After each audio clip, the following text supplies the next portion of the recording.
Hello, my dear friend. Thank you for stopping by today.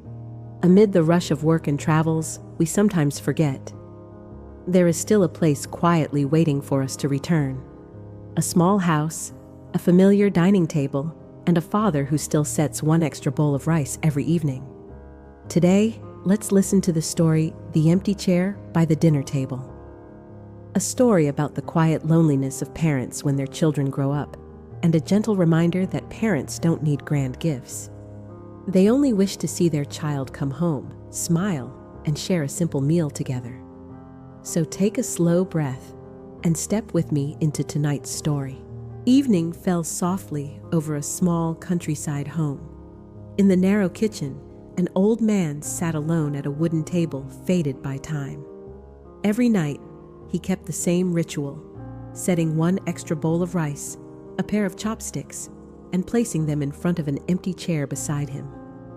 It was the seat of his son, who had moved to the city for work. The house remained as quiet as ever, only missing the sound of laughter. The ceiling fan hummed faintly. The clock ticked steadily. He looked at the empty chair, as if any moment now his son might walk through the door and say, "Dad, I'm home." But it was only the wind slipping through the cracks and the light reflecting on a bowl of rice growing cold.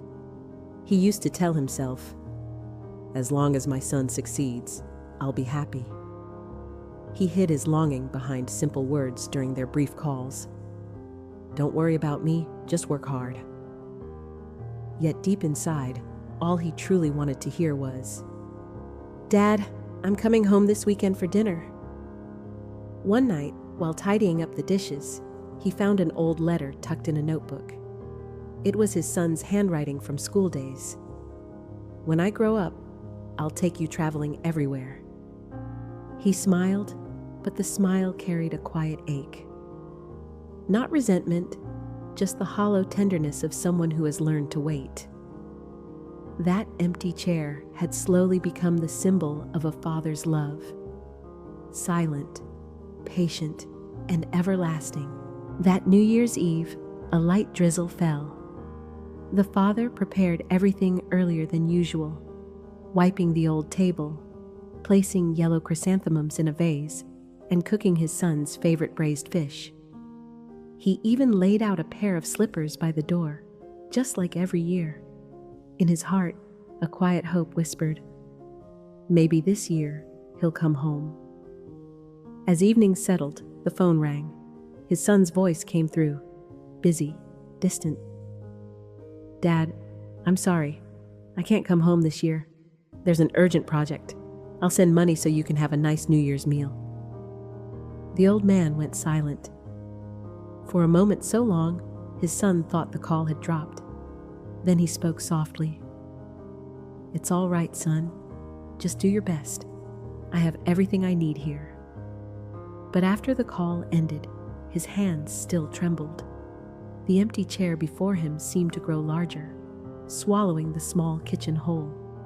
He sat down, scooped a bowl of rice, and placed it before that chair, just as he always did. Only this time, he couldn't take a single bite. The warm yellow light above reflected in his eyes, wet but tearless. Outside, fireworks burst in the distance, bright, cheerful, and far away.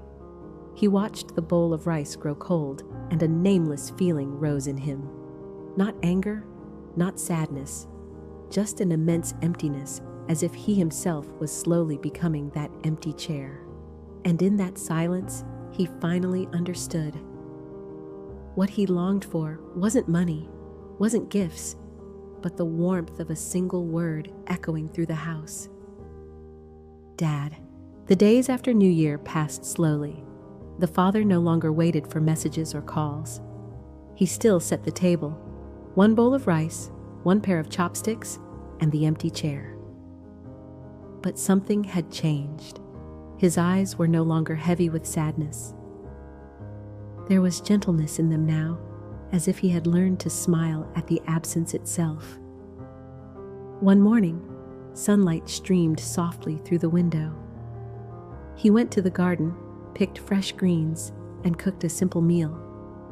When he placed the bowl of rice in front of the empty chair, he whispered, "I know you're busy, son. I just hope you eat well, rest well, and remember, there's always a place waiting for you here." Then he poured himself a bowl of soup, ate quietly, and smiled. Meanwhile, in the city, his son sat in his small apartment scrolling through social media.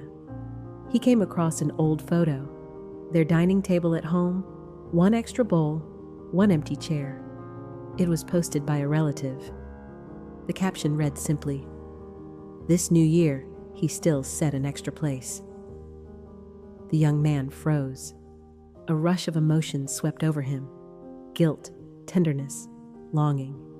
He realized that all these years he'd chased success, believing money was enough, but forgot the one thing his father truly needed: his presence. That evening, he caught the earliest bus home. The little house was quiet as ever. His father was washing dishes. When he turned and saw his son standing there, his hands stopped midair.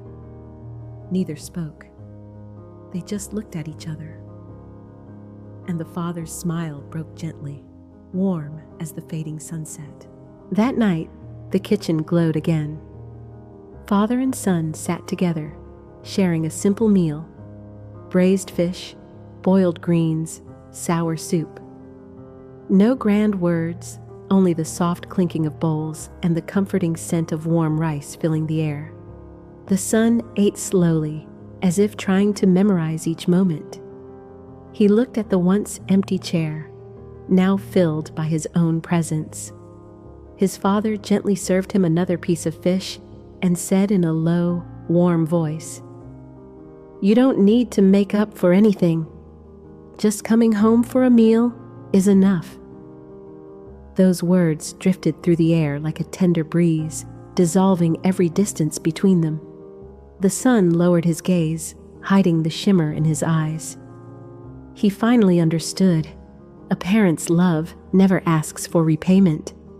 It only waits for the sound of footsteps returning home.